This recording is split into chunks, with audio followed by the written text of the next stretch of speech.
mbele. Anamor. Erokamano. Munuve. Yes. Io samoro wachadier berga. To awacho ni watemo ndi. Lakini podi gik moko odure kamoro. Kin ing'iyo sekta mar health. Ing'iyo bang' katiba mar 2010. Some sectors were devolved to the county. Yes. Kaka sekta mar health. To kaka kineno kaka sani county mar Nairobi kata counties mang'eny ma Nairobi onge pesa ma osea national government to counties. To ing'eyo mondo county oran hospitals nikech wan ok wachok pesa mang'eny sana. To ing'eyo kaka health sector dwa pesa mang'eny. Koro nyaka wa rely on pesa ma a government, central government. To nyaka kawuono onge pesa ma sebedo dispersed to counties.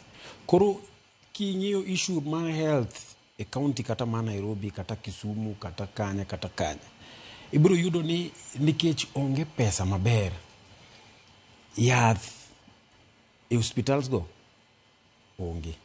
Mano adier makende. Gimoro nitie ka. Wach mar pending bills. Ing'eyo in Kenya te, counties ma Kenya te, pending bills en 153 billion Kenya shillings. Pending bills. Mano ng'ise ni there are some people ma osetimo ohala gi counties. Lakini nyaka kawuono they've not received their monies. Koro ineno some services will not be rendered. For example, Nairobi gisebedo ka gigo koko sana wach takataka. Gavana Sakaja temo. Lakini part moro iyudo ni kech county onge pesa maber. Oginyal chulo contractors. Koro contractors giwacho ni we are going to strike. Koro gi strike. Koro ibiro yudo ni takataka en kila mahali Nairobi. Nikech county onge daf.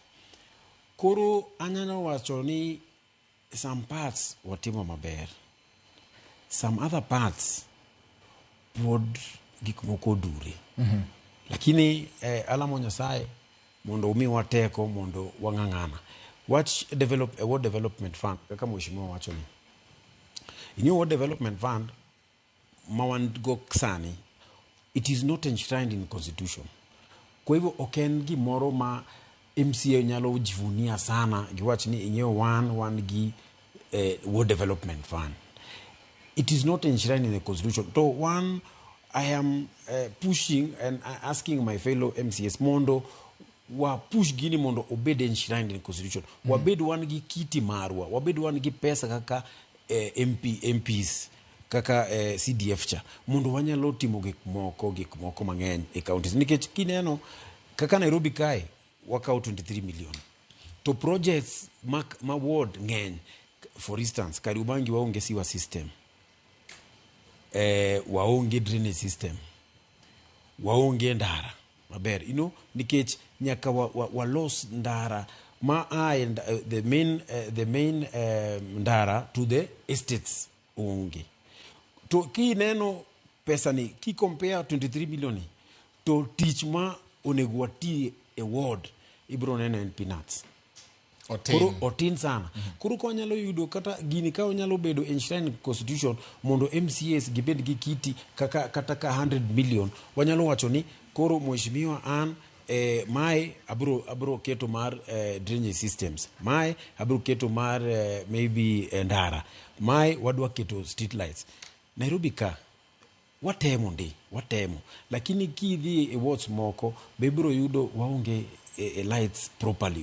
It's not properly lit, Koro an aparo ni onego waket majira mondo jopiny gimor kodwa. Nikech the moment they went to the ballot yerowa ne gidhi kanyo hoping that wabro timo gik moko, wabro make difference e wards, wabro make a ward obed kama ber imi nyalo dake. To kata ki kelo wendo wacho ni to idak maber manade ni, no. But we are not yet there. So an akwayo ni mondo wa push wa yud what development fund wa yud pesa maber mondo watim gik moko.